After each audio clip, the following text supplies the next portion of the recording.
जय शनिदेव जय श्री राम भाइयों। आज का जो हमारा विषय है, कब्र में गुप्त धन, लालच में हो गया काम खराब। ठीक है, इसके बारे में आज हम चर्चा करने वाले हैं, विश्लेषण करने वाले हैं। अगर आपने चैनल को सब्सक्राइब फॉलो नहीं किया तो सबसे पहले चैनल को सब्सक्राइब फॉलो करिए, लाइक करिए, शेयर करिए। देखिए भाइयों, आप सब लोग जानते हैं कि हमारे खानदान में 5 पीढ़ियों से इंद्रजाल विद्या, नारायणी विद्या, अघोरी विद्या चलती आ रही है। और जो हमारे दादा गुरु थे, सबसे बड़े महाराज तांत्रिक पंडित थे। इसी वजह से मैं जो भी मेरे पास में जो ज्ञान है, मैं आपको सही जानकारी देने की कोशिश करता हूँ। जो भी तंत्र मंत्र विद्या का जो भी विषय होता है, उस विषय में आपको सही जानकारी देने की मैं कोशिश करता हूँ। जो आज का जो हमारा विषय है कि कब्र में गुप्त धन। देखिए, गुप्त धन की जो चाहत है सबको होती, क्योंकि जो अगर किसी को गुप्त धन मिलता है तो उसकी आने वाली 7 पीढ़ियाँ क्या भाई, उसकी आने वाली 50 पीढ़ियाँ भी बैठकर खा सकती है, क्योंकि उसमें सोना चांदी होता है। और आज के ज़माने में सोना चांदी की जो कीमतें हैं कितनी बड़ी महंगी हो गई, आप सब लोग जानते हैं। तो देखिए भाई, वो बात ऐसी होती है कि जो खजाने होते हैं, जो गुप्त धन होते हैं, वो कितने भी बड़े होते हैं, कम से कम 1 किलो से लेकर भाई वो मान सकते हैं आपके 10 कुंटल तक भी हो सकते हैं। ठीक है, बता नहीं सकते भाई किसको कितना धन मिलेगा। जो खजाना होता है छोटा भी होता है, बड़ा भी होता है, ऐसी बात होती है। तो ऐसा ही एक राज है भाई, वो कि एक इंसान था और वो जो क्रिश्चन था, वो क्रिश्चन था और उसकी कुछ कब्र थी, जैसे कुछ कब्र रहती उन लोगों की। तो कब्र में क्या है भाई, कोई वो एक गुप्त धन था उनका, उसके दादी का किसका वो गुप्त धन था। और वो जो इंसान था फिर हमारे दादा गुरु के पास में आया। हमारे दादा गुरु के जीवन की वो कहानी है।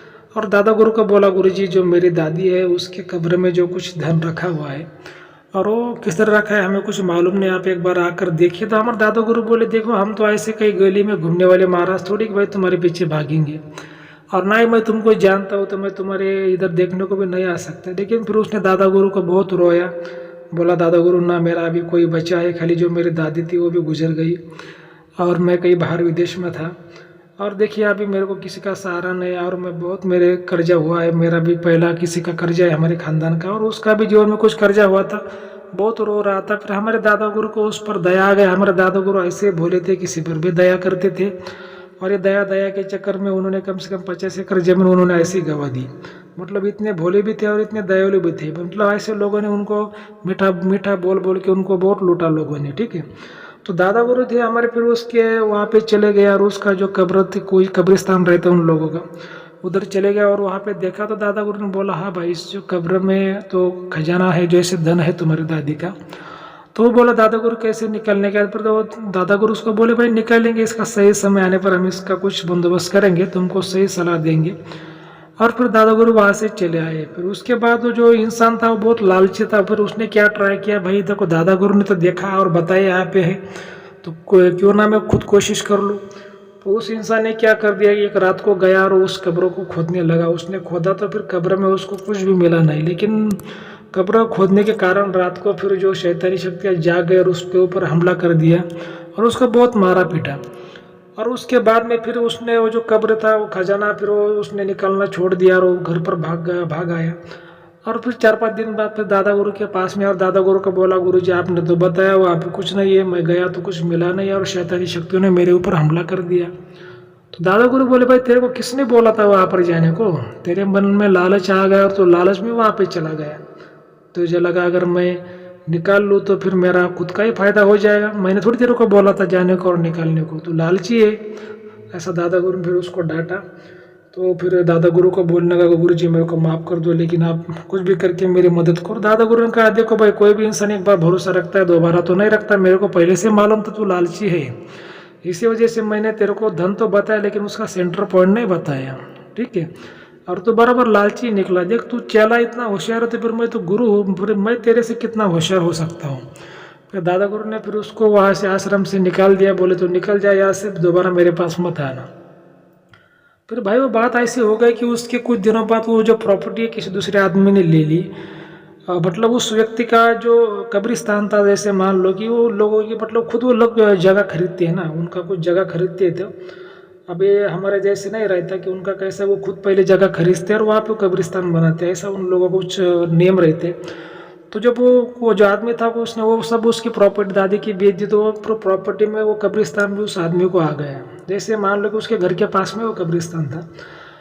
तो फिर जो जिसने वो खरीदा था फिर उसको भी ऐसा कुछ वहाँ पे धन की शक्ति संकेत देने लगी, जो उसके कुछ आत्माएं थी जो भी थी। तो फिर ऐसे उसको भी एक व्यक्ति ने सलाह दी कि भाई यहाँ का जो पहला मालिक था उसका भी गुरु यहाँ पे आया था, तुम उस गुरु के पास में जाओ। तो फिर वो व्यक्ति फिर से हमारे दादा गुरु के पास में आया और बोला, दादा गुरु हमने ऐसी एक नई प्रॉपर्टी खरीदी है और किसी ने मुझे बताया कि आप वहाँ पर पहले आए थे उसको देखने के लिए, जो खजाना है कुछ कब्रिस्तान का। तो दादा गुरु ने कहा हाँ मैं आया था, लेकिन वो व्यक्ति लालची था तो मैं दोबारा नहीं आया। तो उस फिर जो मालिक था जो उसका जो नया जो दादा गुरु के पास में आया था उसने बोला, गुरु जी हाँ वो प्रॉपर्टी मैंने ली है, तो एक बार आप आकर देखिए। दादा गुरु ने बोला आकर देखने की ज़रूरत नहीं, मैंने वो पॉइंट देखा हुआ है। लेकिन वो फिर बोला, गुरु जी हमारी मदद करिए, कुछ भी करिए, वो शक्ति हमें बहुत परेशान कर रही है। ऐसा वैसा वो भी दादा गुरु के पास में रोया, उनको हाथ जोड़। लेकिन दादा गुरु बोले, भाई देखो पहला जो मालिक था वो भी लालची निकला और तुम तो नए हो, मैं तो तुम्हारे ऊपर क्यों भरोसा करूँ। तो वो बोला, गुरु जी आप जैसा कहोगे हम वैसा करेंगे, ठीक है। तो दादा गुरु ने बोला, भाई देख अभी देखो भरोसा तो इसमें तो कोई किसी पर नहीं रख सकता, फिर भी अगर तू एक नेक ईमानदार इंसान है तो मैं तेरी मदद जरूर करूँगा, लेकिन तेरे ऊपर भरोसा रखने के लिए तेरे को बहुत बड़ी कीमत चुकानी पड़ेगी। तेरी जो अभी फिलहाल में जो प्रॉपर्टी है उसकी आधी प्रॉपर्टी तेरे को आश्रम के नाम पर करनी पड़ेगी, फिर हम तेरी मदद करेंगे, जो कुछ भी माल है तेरे को मिल जाएगा। उसके बाद तू जब दान धर्म करेगा, जो शांति करेगा, तो तेरी फिर से प्रॉपर्टी जो है लौटाई जाएगी। तो फिर ऐसे उस व्यक्ति ने क्या, दादा गुरु की बात मान ली, उसकी आधी प्रॉपर्टी हमारे दादा गुरु के नाम कर दी और उसके बाद में दादा गुरु ने भी उसका जो फायदा करवा दिया। और हालांकि जो कुछ इसमें चमत्कार की बात ऐसी थी कि जो कब्रिस्तान था उसके ही अंदर खजाना था, लेकिन जो कब्र थी भाई कब्र के अंदर ही खजाना था, लेकिन वो किस मतलब वहाँ पे जैसे लोगों को क्या लगता है भाई कब्र में खजाना मतलब कब्र के अंदर होगा, कब्र के अंदर कभी खजाना नहीं होता, वो कब खजाना उसके आजू बाजू में होता। तो फिर दादा गुरु ने उसका सेंटर पॉइंट बता दिया और फिर उस व्यक्ति का जो कुछ प्रॉपर्टी का मालिक था उसका फायदा भी हो गया और उसको जो आत्मा थी, जो कुछ टोटके थे उसको भी मुक्ति मिल गई और जो कुछ वो दादी की आत्मा थी उसको भी मुक्ति मिल गई। ऐसा ये कहानी होती है भाई। वो देखिए कोई भी इंसान को ऐसे कामों में धोखा लालच नहीं करना चाहिए। चेला अगर ज़्यादा होशियार होता है तो गुरु उससे भी ज़्यादा होशियार होता है।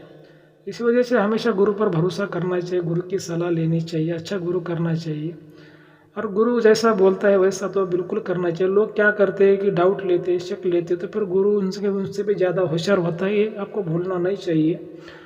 तो ऐसी कुछ बातें होती है भाई। कब्र का जो खजाना है इसके बारे में आज जो मैंने आपको कहानी सुनाई है दादा गुरु के समय की बात है, अभी की बात नहीं, बहुत दिनों पहले की बात हो सकती है, 40-50 साल पुरानी बात हो सकती है। तो ठीक है, अगर आपको आज का वीडियो अच्छा लगा तो चैनल को सब्सक्राइब करिए, फॉलो करिए, लाइक करिए, शेयर करिए। जय श्री हिंदू, जय श्री राम, धन्यवाद।